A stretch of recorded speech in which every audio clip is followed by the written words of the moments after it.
I don't want no oil, a spoil in my shoreline. I like fish much better than crud. I like birds and things a-creeping and crawling. Won't trade no more oil for blood. The sun done give us all we need to make this country run.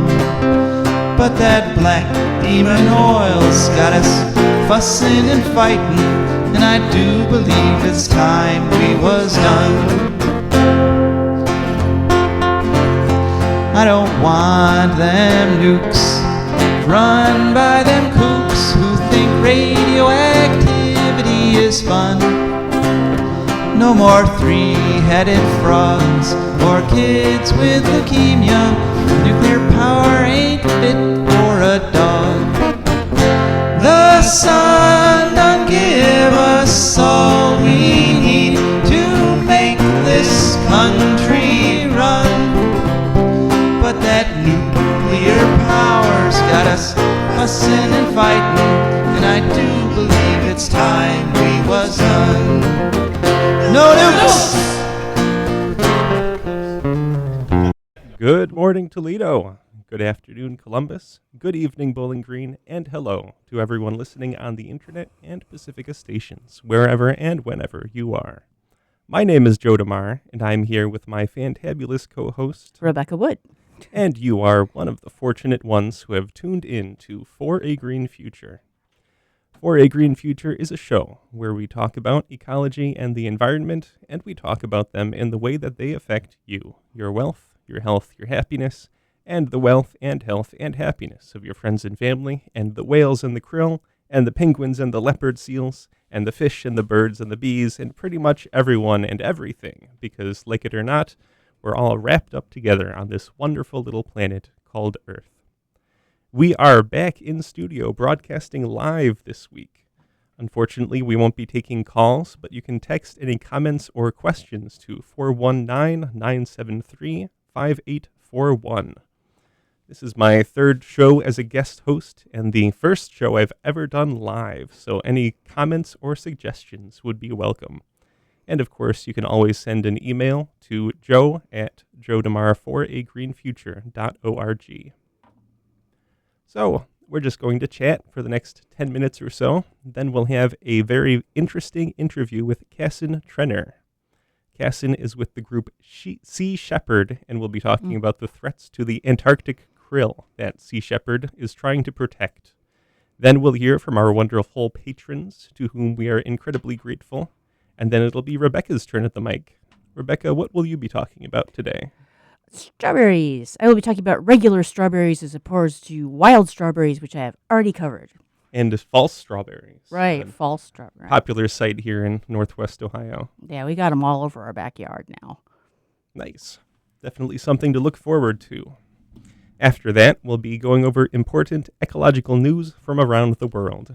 And at some point, we'd love to hear from you. Text us at 419-973-5841. So this past week, our roving anonymous reporter was in North Carolina. They were exploring the wilds and had some very interesting experiences.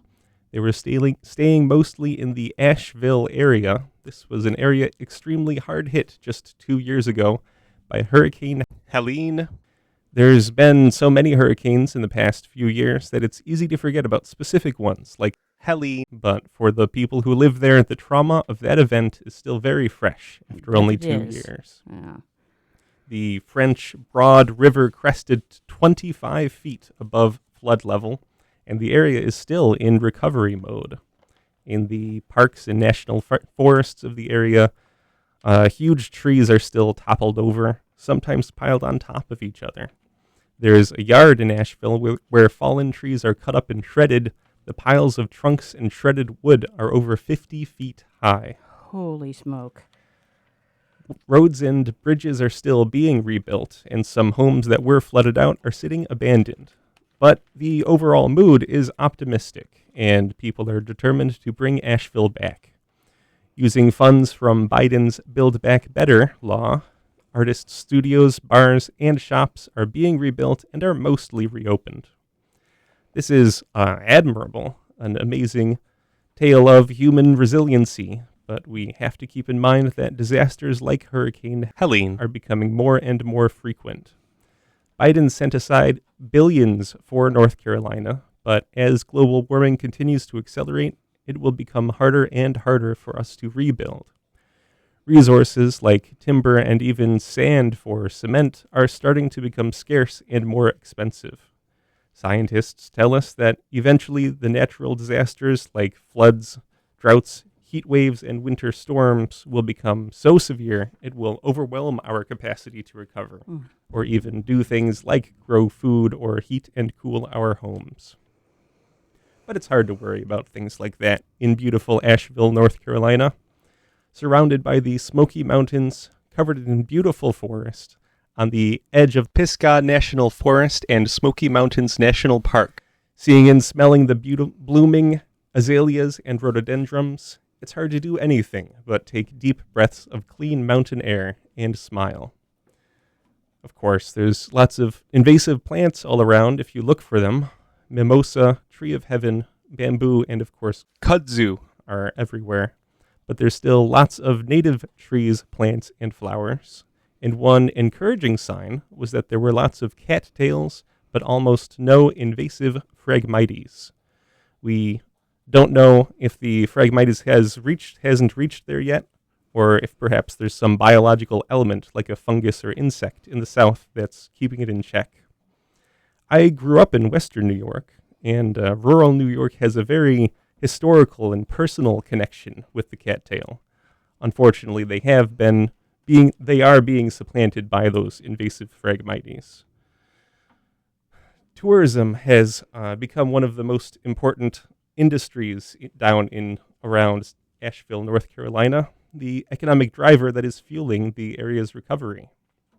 People come in from all over the country to see the beautiful Smoky Mountains, fish in the fast-flowing, clean rivers, and spot the abundant wildlife. Our anonymous reporter saw many different birds and animals, including many species of warblers, turkeys, and even bears. Black bears and humans live side by side in the communities on the edges of Asheville. The forested mountains come right down to the residential yards and homes. The first sighting was of a mother black bear with 3 cubs crossing a quiet residential street.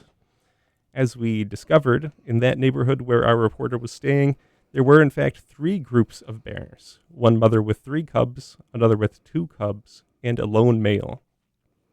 That male had a very close encounter with one of the people in our reporter's group. She was sitting out on the patio in the morning around dawn when a young male black bear walked right up on the patio next to her. Oh, my. She let out a small exclamation, and the bear turned and walked away. But then it turned around and started back towards her again, and that's when she went into the house. That's what I would do. The bear slipped away into the woods, and after about 20 minutes, it seemed like it was gone, so she went back out on the patio. But 10 minutes later, our reporter spotted the bear again, just about 10 feet from the house, scanning the bushes on the edge of the yard and working his way back towards the patio on the side. You really like that patio. It probably associates it with, maybe someone's leaving out a bowl of Cheerios or something. Yeah. The woman ran back into the house, and the bear took off back into the woods, never to return. Encounters like this are a reminder of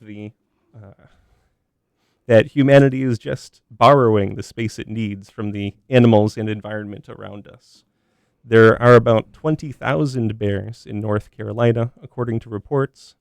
According to wilderness guides in the area, most of them are actually living on the edge of human settlements, where there's more food to be had. Right. Human garbage is one of those sources of food. At one point, a bear got into the bear-proof trash cans at our reporter's house and tore open a bag of trash in the yard.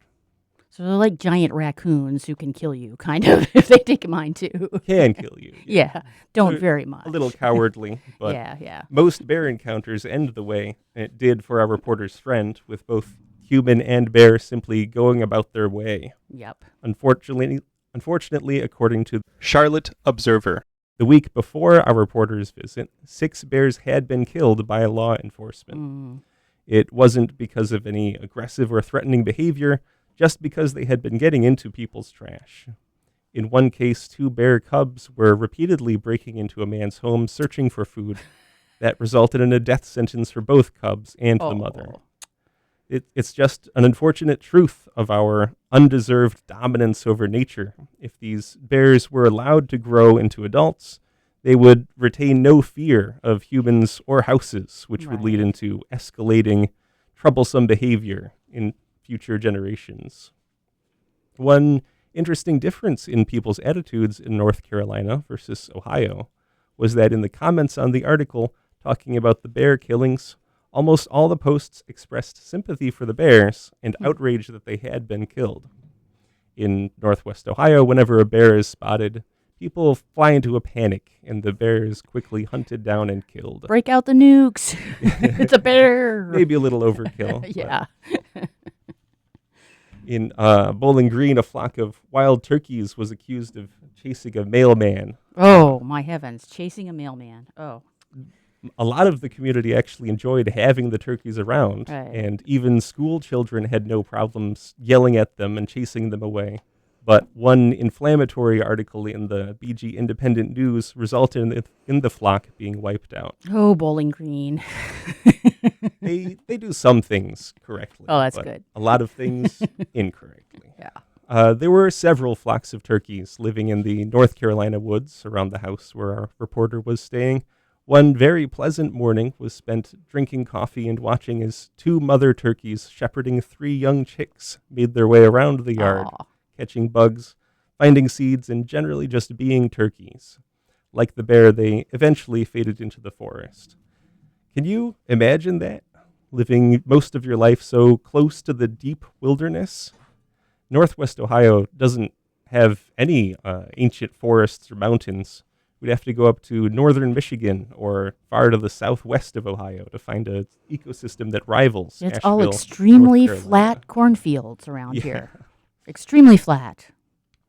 The people of Asheville have not only figured out how to live side by side with wildlife, they take great pride and satisfaction in seeing them. Much of the art for sale in studios downtown depict the natural scenes of the area, along with bears, cranes, owls, and turkeys featuring prominently. It's this attitude that has led to the beautiful, healthy forests around the Asheville area that draw millions of tourists. The area has been the playground of presidents and the wealthy for over a century. Before antibiotics, people went to Asheville hoping the clean mountain air would cure them of tuberculosis. The hills are full of huge estates, lodges, and hotels built both by those who revere nature and those who want to profit by it. The construction of the Biltmore Estate, started in 1889, brought over 200 artists and artisans to work on the huge mansion. Those artists stayed in Asheville, built homes of their own, and their creative, quirky descendants continue to make a creative, open community. It's easy to call for acceptance and protection of cool and engaging animals like bears and turkeys, but some of the most important animals for the health of our planet are not that easy to relate to. Krill are cold-blooded crustaceans, just a few inches long. They look like a jumble of jointed legs and antennae, all just thrown together. You wouldn't guess it to look at one, but everything from penguins to blue whales are absolutely dependent on krill to exist. Unfortunately, krill are facing a greater challenge today than they have in the hundreds of millions of years they've been swimming about in the oceans of planet Earth. Our next guest, Casson Trenor, is working to try to save the krill from a growing industry that threatens to wipe them out. Our discussion with Casson this past week was recorded by our special guest interviewer, Jennifer Karches. Thank you, Jennifer, for your contribution. Let's go to that interview now.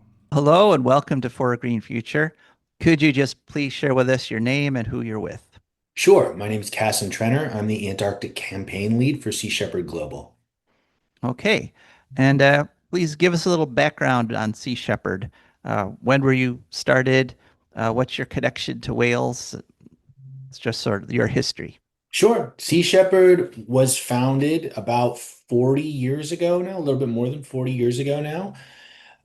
Our primary focus has always been protecting the wildlife that we find in the marine ecosystems, and we tend to specialize and focus in the Southern Ocean and Antarctica. That's not the only place we work, but it is where we are most known for working and where we've directed the most of our resources over the last 40 years or so.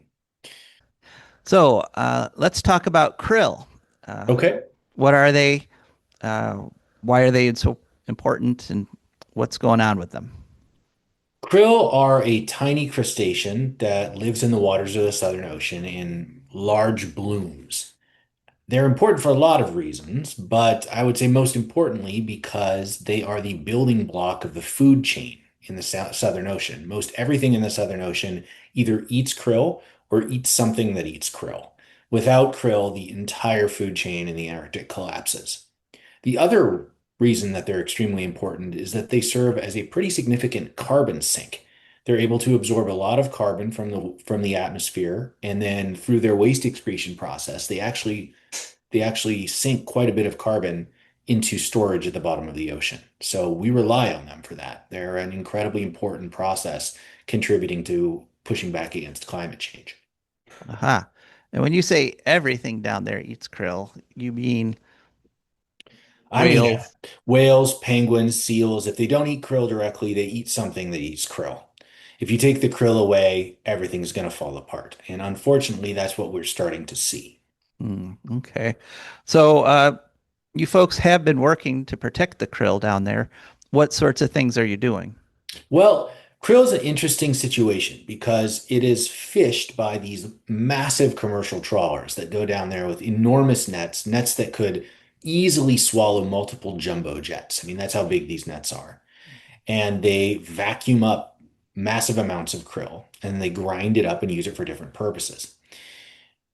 This fishery is a legal certified fishery. So it's a little bit different from how we used to take action down in the days of illegal whaling. Most individuals that know of Sea Shepherd know about us because of our actions to stop illegal whaling over the past several decades. Our work down there basically involved interceding in that process. We would get between the vessels and the whales. We would impact the whaling ships to alarm them and to make sure that they understood that we weren't going to tolerate their illegal actions. Krill's a little bit different. It may be just as destructive as whaling. It may be more destructive, in fact, than whaling, but it is legal, which means as much as we wish it weren't, and it shouldn't be, we have to take a different course of action. So most of what we're doing regarding krill is we send our vessels down to the Antarctic. We document the activities of the whaling fleet. We document the impacts of their actions, such as the impacts on predators and other populations, things like that. And we alert the public to the companies that are making money off of this process, most notably retailers and producers that are involved in the krill supply chain. So who are these krill fishermen, and what do they do with the krill once they catch them? So there are krill fishermen from a number of different countries. The majority of that is actually from Norway, but there are vessels from other countries as well. When the krill is caught, it's processed by different processing factories and turned into a series of different substances that are used in different products. The four primary chains of custody for this, I guess, are aquaculture feed. A lot of krill is used to feed farmed salmon, which is why farmed salmon has that orange color in many cases. Supplements, so people use krill to make omega-3 supplements, just like people would use flax oil or fish oil. Pet food, a lot of krill is used as sort of a protein base and just an additive in pet food. And then krill finds its way into a series of other products like cosmetics and other things like that, although not in as significant a scale as the first three streams. So you mentioned Norway. So krill are being fished in Antarctica and then fed to salmon being farmed in Norway. You have put your finger on it. Not just Norway. It's fed to salmon being farmed in Norway, Chile, New Zealand, Canada. anywhere you can name. Krill is a regular ingredient of farmed salmon feed. Farmed salmon is an issue that we have any number of objections to otherwise for other reasons, having to do with sustainability, having to do with animal welfare, having to do with the oceanic ecosystems that these farms impact. But in this particular case, I think it's pretty easy to point at this issue and say, wow, this is pretty obviously an unsustainable practice, right? We're going to one end of the earth to fish for something, and then we're feeding it to animals on all around other ends of the earth, and then we're trying to create a cost competitive, sustainable product. But no, it's neither of those things. It can't be, not with this kind of extractive supply chain Hmm. leading to its creation. Wow. Okay. So what happens? We've talked about some of the animals that are affected, but Mhm. specifically, what happens to whales if krill are wiped out? They starve. The baleen whales that we're talking about, things like minkies, humpbacks, fin whales that migrate to the Southern Ocean to feed and to calve, this is their food source. This is not an optional food source. They can't go to a grocery store and decide to get something else besides krill. Krill is what they have. And if they don't have krill, they don't have food. Now, there is a lot of krill in the Southern Ocean. The total amount that's down there isn't necessarily what we're worried about. The problem is these vessels that are fishing for krill, they're all doing it in the same place. And they're doing it in a place specifically where whales go to feed and where whales go to breed. So the area where we need krill to exist in vast multitudes the most is exactly where these vessels are plundering it from. And despite our efforts, despite the efforts of many other organizations and even some corporations over the years, they refuse to change their behavior.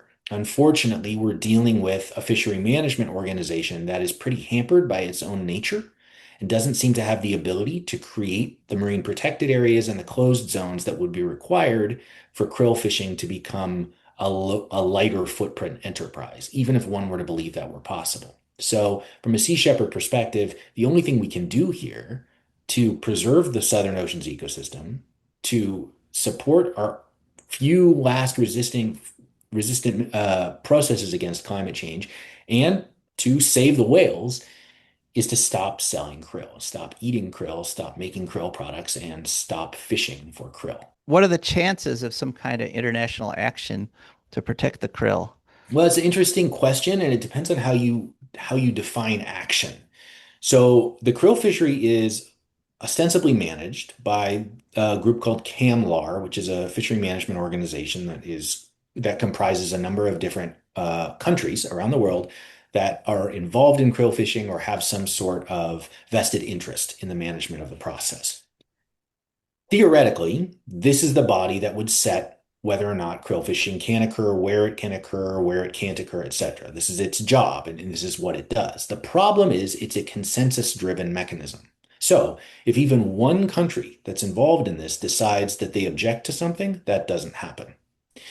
We have been trying to get a marine protected area created in this area where these whales are feeding and breeding, where we need the krill protected for many years. And a number of countries have really been pushing to make this happen.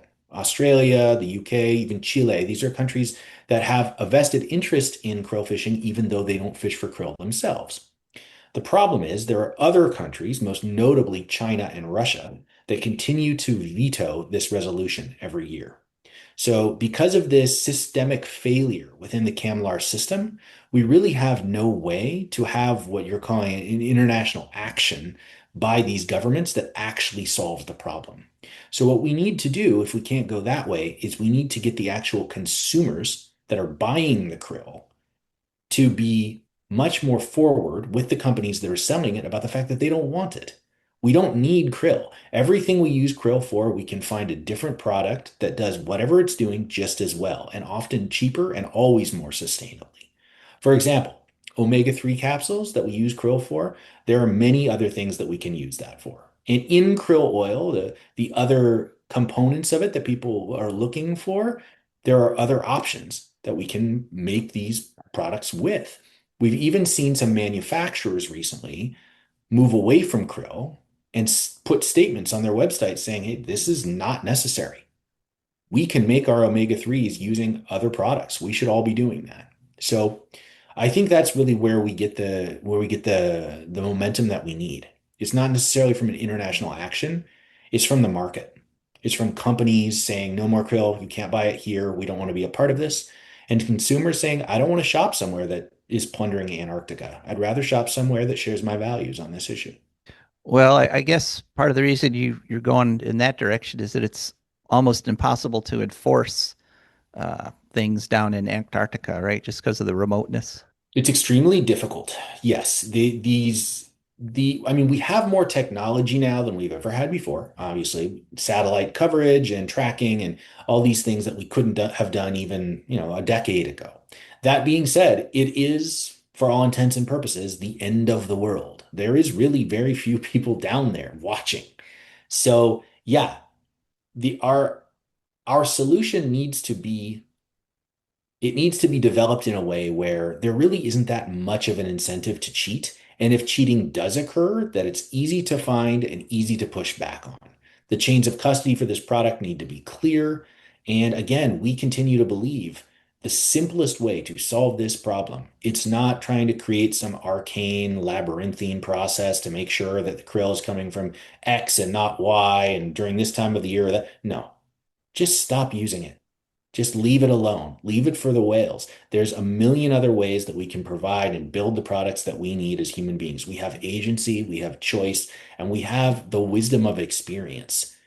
We've seen these problems before. This is unnecessary. We do not need to plunder the last continent on the planet that has any sort of resilience around human impact and its waters and its animals and its ecosystem. We can leave it alone and we'll all be the better for it.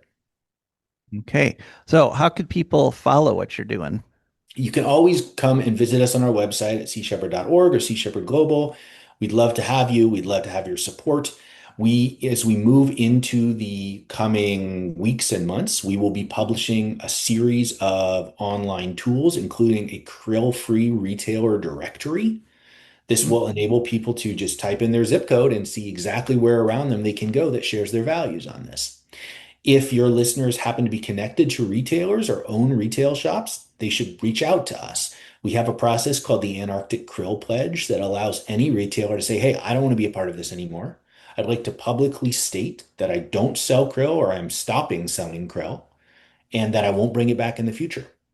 If they can commit to that, then we'll put them on the pledge. We'll include them in a directory and we'll celebrate them to all of our supporters. So it's a great way if you're a retail owner or a retailer to find like-minded individuals that want to come and support your store.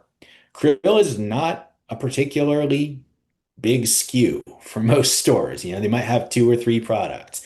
It's not a big revenue driver. And we really believe that Sea Shepherd and our hundreds of thousands of supporters around the world, as well as all the other organizations that agree with us and that support this in other areas, we want to reward the stores that want to stand alongside us on the side of Antarctic protection. So get in touch with us and let's work together. We'd love to celebrate you and your decision if you want to go that way. Okay. And that website is seashepherd.org, right? That's right, seashepherd.org or seashepherdglobal.org. Okay. We have presence around the world, and we'd welcome your interaction anywhere. And yeah, it's always great to hear from people that are of like mind with us on this and that want to help us and want to be a part of protecting Antarctica and ending the krill fishery. Okay. Anything you'd like to add? Not really. I appreciate the opportunity to speak here and to meet everybody, and just want to thank everybody that's out there for everything they do. Sea Shepherd, we work on just a couple issues. We work on ocean conservation, the unsustainable use of marine resources, the ill treatment of animals. We're really passionate about these things and we work on them, but they're just a few things. There's so many other issues out here that are bedeviling our world. And I know a lot of your listeners are working on those and care about those. So on behalf of Sea Shepherd, I want to say thank you to them for doing that. It's going to take all of us working on all the different things that we're passionate about to get through this together. And we've got ours, but we know you've got yours too. So please keep doing that. Please keep working on those important issues, and we'll keep doing the same. Well, that was our interview with Casson Trenor. What did you think? You can send us a text at 419-973-5841. send us an email at joe@joedemare4agreenfuture.org, or you can find us on social media for more information. Now we come to that fantastic part of the show where we thank our patrons. Our patrons are wonderful people with incredible foresight and a deep sense of personal responsibility who have decided to support For a Green Future. They're the kind of people you want to have as friends because they're the kind of people you know you can rely on when you're in need. And we need the support of our patrons to bring you this show. So they went to patreon.com, that's patreon.com. There they searched for a Green Future. Up popped our Patreon page. They scrolled through looking at the different membership levels. Some of them made the choice between the cat lovers level and the dog lovers level. Others set their own level, which you have the freedom to do. Once they made a choice, they signed up to be a patron, and now a little bit comes out of their account each week and comes over to us. And that's how we can afford to keep this show going. We have actually received a text from one of our listeners. It reads, Joe, are you aware there's a 2026 U.S. postage stamp featuring the American bison? No, we were not. Thank you so much for that message. We are now. They're available as a set of 16 forever stamps online or probably at your post office. We've talked a lot about the American bison on this show, and we're concerned about their future. And this seems like a good way for you to show your own interest in such an iconic animal. And I suppose it's also to help support the Postal Service, which is being threatened by the political landscape currently. Yeah. Thank you so much for that text. And Landscape, hellscape, it's a fine line. It's almost hot enough to be a hellscape Yeah. these days, and it'll only get worse. Thank you so much for that text. And if you have your own text or comment on the show, you can text us now, right now, at 419-973-5841. One of the reasons we enjoy doing this show every week is so that we can hear Rebecca's Echo Vignettes. Rebecca, what do you have for us this week? Okie doke. Well, Juneteenth is coming up, and apparently there is a tradition on Juneteenth of eating red foods because there's some sort of West African cultural connection with like joy and celebration with red foods. Excellent. So I decided to do, and one of these is apparently strawberries. So I thought we would talk about strawberries a little bit. Are strawberries native to Africa? I don't think I so, don't but think they're so. red. Yes, they're red. Yeah, there you go. They probably got some other kind of red stuff. Yeah. Africa, yeah. But yeah, strawberries are easy to grow, domestic strawberries, of course. I've already done the wild ones. They're an easy to grow perennial that likes full sun and well-drained fertile soil. They spread by runners, or stolons as they're called, above ground horizontal stems. And they're called Fragaria X ananassa because they're a hybrid. They're in the rose family, Rosaceae, I think. And they're a hybrid of two different species from Virginia and Chile, which took over the domestic strawberry growing market. They are actually not a berry. They are an aggregate accessory fruit like mulberries. Ah, yes. So, yeah, a conventional fruit develops from a single. Oh no, okay. Yeah, conventional fruit, true berries develop from a single ovary, whereas these develop from a single flower with multiple ovaries. And actually, every one of those little green seeds on a strawberry is a separate ovary. Wow. That is crazy. Imagine that in humans. That would be I know. strange. It would. It'd be very odd, yeah. The plant kingdom follows different rules. Yes, it does, luckily, yeah. And the accessory part, apparently, that's the aggregate part. The accessory part means the edible fleshy part develops from partially non-ovarian tissue. Partially non-ovarian tissue. Yeah, so it's part ovary and part not ovary. So that's what makes it sweet. The ovaries aren't tasty. It's the non-ovarian tissue that I have that we no enjoy idea. Yeah. So sometimes, you want to probably forget this information when you're eating strawberries. It's distracting. But yeah, some of the ecological drawbacks of domestic strawberry cultivation uses heavy pesticides and fumigants, which fumigant is when they sort of blast like weed killer through the soil before they even plant anything, apparently. I didn't even know that was happening. And they require heavy water. They create a lot of plastic waste because I believe that is from the, they kind of lay down a plastic bed with strawberries sticking up through them for insulation, so they don't get too cold, And they have a large carbon footprint in the off season. And the thing is, you can't just offset this by having locally grown greenhouse strawberries because they take up a crap ton of electricity. So really, you're better off if you're going to eat them in the off season. Just eat the ones from South America or something. It's about the same. It's actually a little better. Imported strawberries are better than domestic greenhouse. Yeah, well, at least in the winter. Like in the summer, it's good to find out, get local ones if you can. So the benefits mostly amounted to they're not that bad if you grow them organically, which most people don't. But they provide good ground cover beneath fruit trees or other taller crops. They prevent soil erosion, suppress weeds, retain soil moisture, which is interesting because apparently they need a lot of watering too, despite retaining the soil moisture. So whatever, I don't know. So yeah, they have a symbiotic relationship with mycorrhizal fungi and create carbon sinks in the soil together. They cool other plants' roots, and when grown organically, the wildflowers nearby support pollinators. So, yada yada, our agriculture system needs a total overhaul. One of our listeners did actually just give us a quick text. They harvested 2 pounds, 11 ounces of strawberries from their yard. Diggity. Wow. You could do a lot with 2.5 pounds of strawberries. Good. You certainly could. Yep. Wow. Well, thank you, Rebecca. Would you personally recommend trying to plant strawberries in your yard?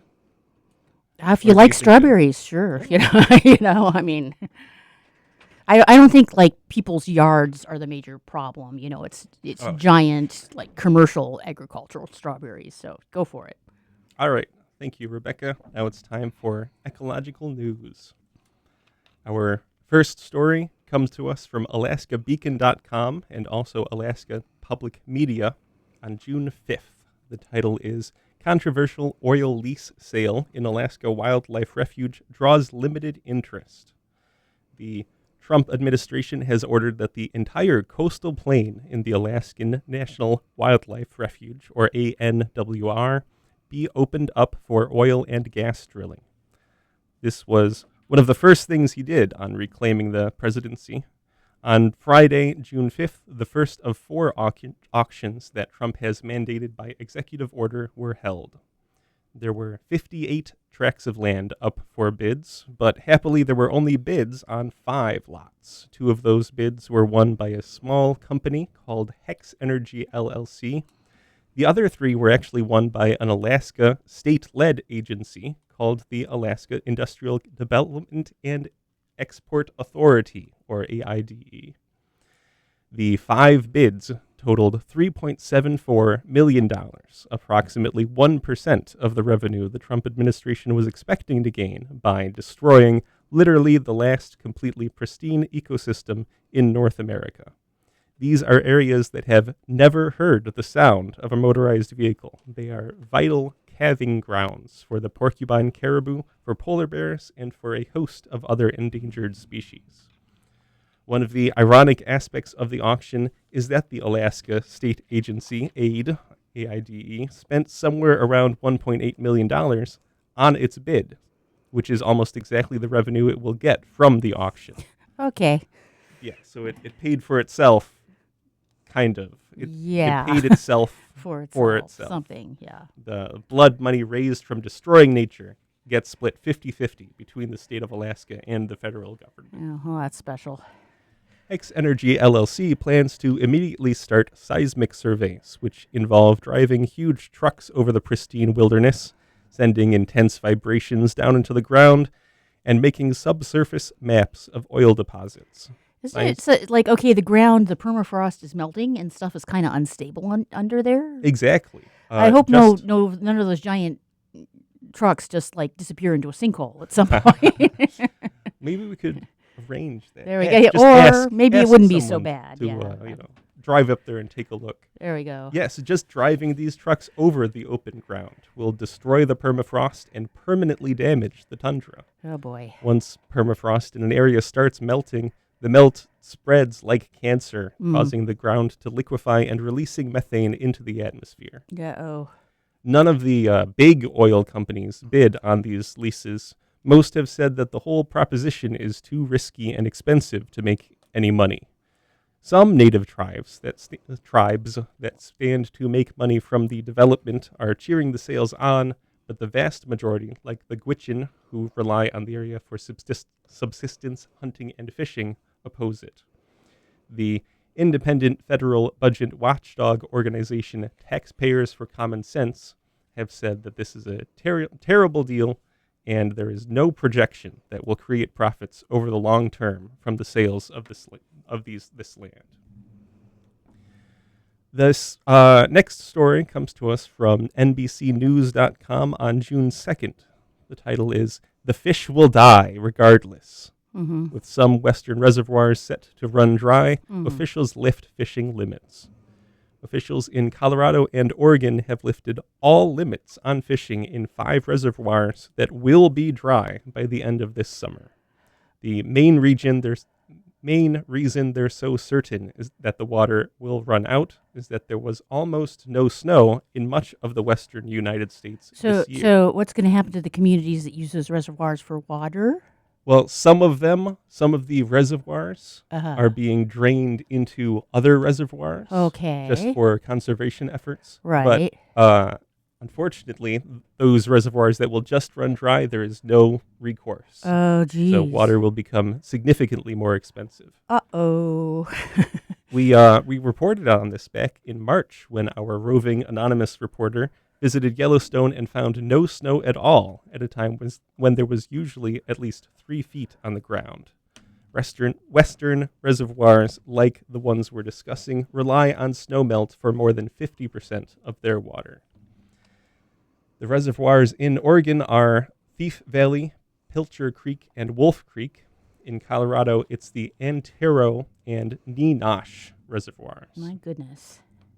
Some of these reservoirs are certain to be dry because water managers are deliberately emptying them, letting water flow downstream to other reservoirs. Okay. It's actually part of a strategy to reduce the amount of water lost to evaporation.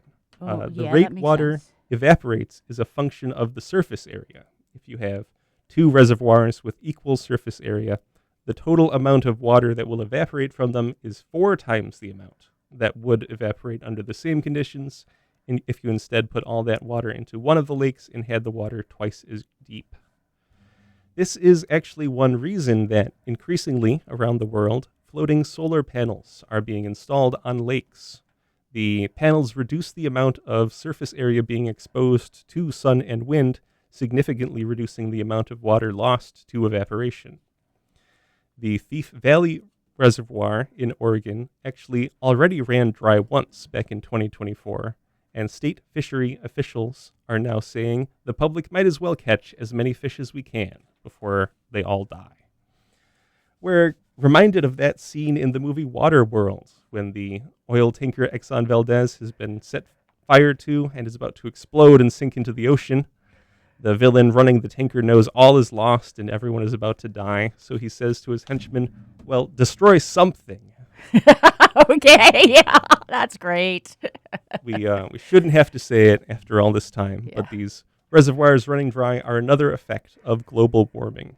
Yes. We're not doomed yet, Yeah. but we're getting perilously close. Yeah. Our third story, we need a follow-up from that about the depressing reality of our world with some good news. For this, we're drawing on 2 articles from the website Ember.com. One on April 21st, entitled Solar Surge Halts Fossil Electricity Growth Worldwide in 2025. The other is dated May 21st with the title, "For the First Time, Wind and Solar Generated More Electricity Than Gas Worldwide in April 2026." You might have actually heard this. This was in the mainstream news a tiny bit. They don't like reporting on climate activism a lot. In 2025, electricity generation from fossil fuel sources like coal and natural gas actually fell. Remember, this was before the idiotic war with Iran and the closure of the Straits of Hormuz. The only times this has happened before... Be more specific. Oh, no, we've only had one war with Iran, right? Yeah. We had a bunch with Iraq. They were all idiotic, too. Okay. We're going to talk about something else. The only times that coal and natural gas electricity generation has fallen before in the past 20 years was during the financial crisis of 2008 and the COVID pandemic in 2019 and 2020. Both those times, the drop was caused by a lack of demand, and after both of those events, demand surged again. This time, however, the drop in fossil fuel generation seems to have been caused by the exponential growth in solar and wind power. Most of it came from solar, which increased by 30% from 2024. That's an increase of 636 terawatt hours. And remember, this is actual electricity generation, not total solar capacity. 1 terawatt hour is enough energy to power almost 100,000 average American households for a year. And so the amount of power generated by wind and solar more than made up for the increase in power demands over the past 18 months or so.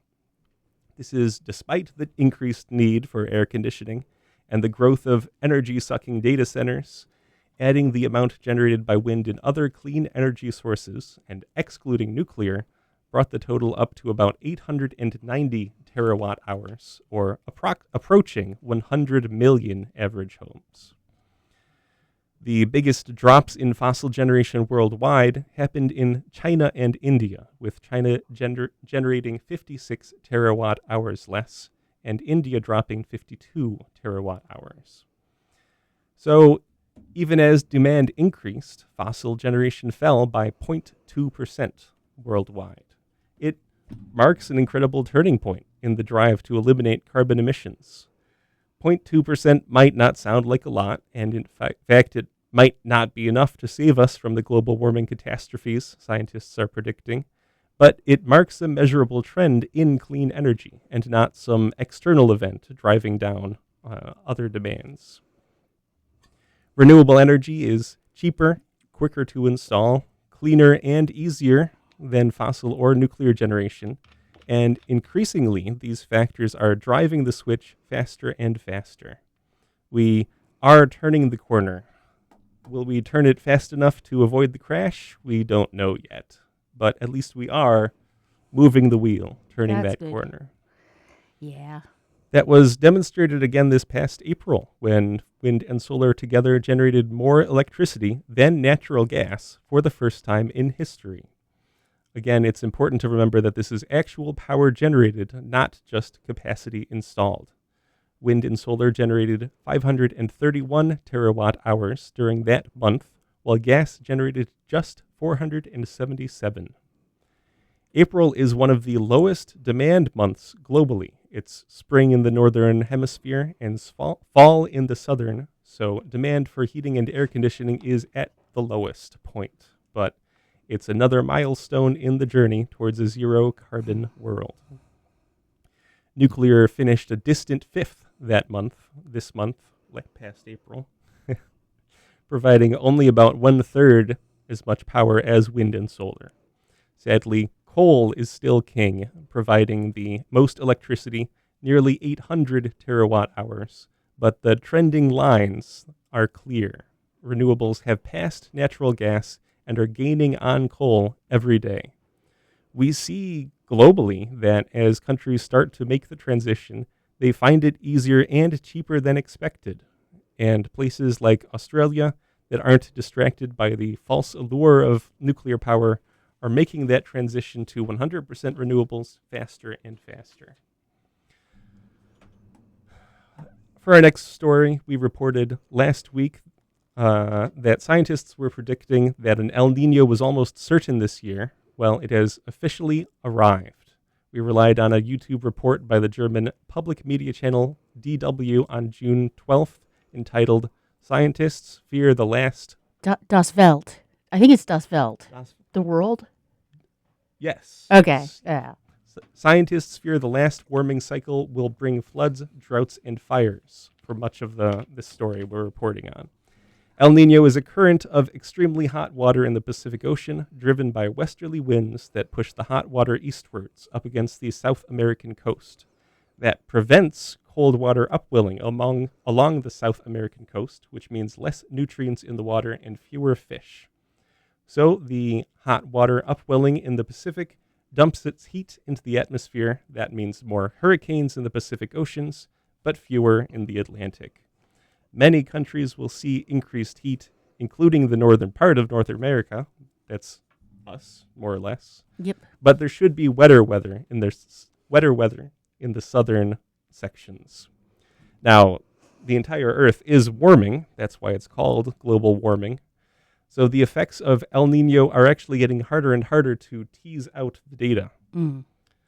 The weather is driven by differences in temperature. Hot air expands, cold air contracts. The greater the differences between the high pressure hot air and the low pressure cool air, the more violent the weather patterns. If you were to heat the entire globe all at once evenly, there would be basically no change in weather. But of course, in the real world, that's impossible. So meteorologists are predicting that this summer we'll see a record number of weather records, like heat waves, Pacific hurricanes, and floods. Try to stay safe out there. If you take this situation seriously now, you won't have to pivot alongside the rest of the panicked population in a few years. Stock up on toilet paper. That seems to be a necessary commodity. Our last story, very quickly, is regarding the SpaceX. There's a lawsuit seeks to stop SpaceX land deal from destroying Texas Wildlife Refuge on June 12th from the Center for Biological Diversity. SpaceX wants to take 715 acres of the Lower Rio Grande Wildlife Refuge in southern Texas to expand their facilities. And they're offering to trade 683 acres in a different wildlife refuge. However, that refuge has been damaged by previous launches, contaminated with fuel, and this trade offer also violates federal law, which says that any trades have to be more beneficial to the refuge than not. I think I covered the Rio Grande National Park or something. That's that's adjacent to the wildlife refuge. Yeah, yes. yeah. I remember it was way out in the middle of nowhere. Was it steel? Well, it is still an important piece of land. Right. It was created in 1979 because it was critical for a number of migrating bird species and has some of the largest populations of the endangered ocelot. Okay. And so this trade that suggests destroying that land is a bad deal for the environment. Yeah. This past week, SpaceX had its IPO on the NASDAQ exchange, meaning that the company is theoretically worth $2.1 trillion. But as we reported a few weeks ago, we're learning that SpaceX's satellites are intentionally, allegedly, polluting the upper atmosphere with aluminum oxide as they burn up, re-entering the atmosphere. Oh, geez. This could destroy the ozone layer that protects the Earth from ultraviolet radiation, essentially sterilizing the planet. Spiffy.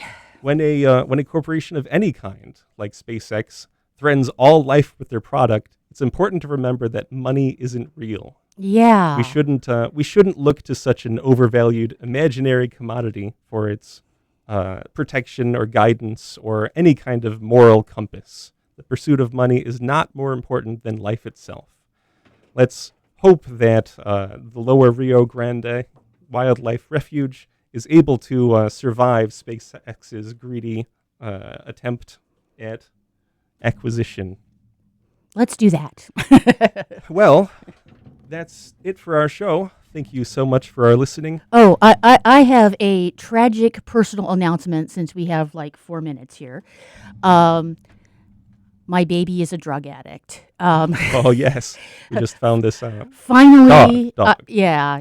I just finally found out, looked up mulberries, because my dog, whenever she is near any place with mulberries, has to like go through and eat all the unripened mulberries off of the ground.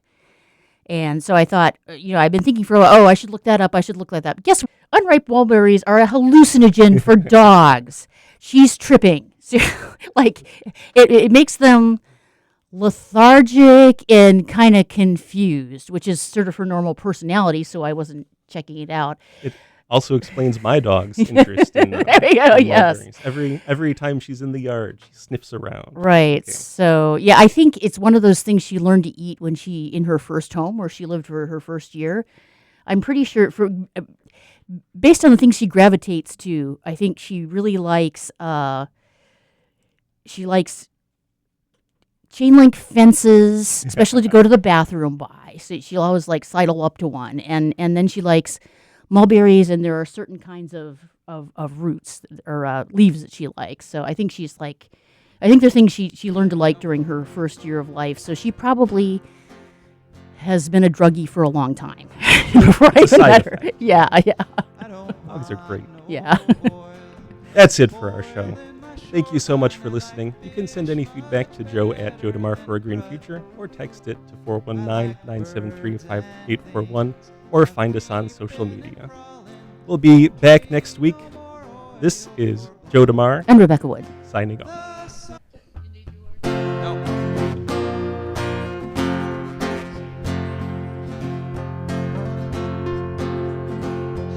I don't want no oil spoiling my shoreline. I like fish much better than crud. I like birds and things creeping and crawling. Won't trade no more oil for blood. The sun done give us all we need to make this country run. But that black demon oil's got us fussing and fighting, and I do believe it's time we was done.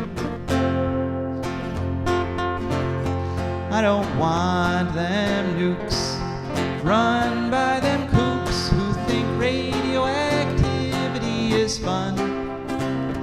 No more three-headed frogs or kids with leukemia. Nuclear power ain't fit for a dog. The sun done give us all we need to make this country run. But that nuclear power's got us fussing and fighting, and I do believe it's time we was done.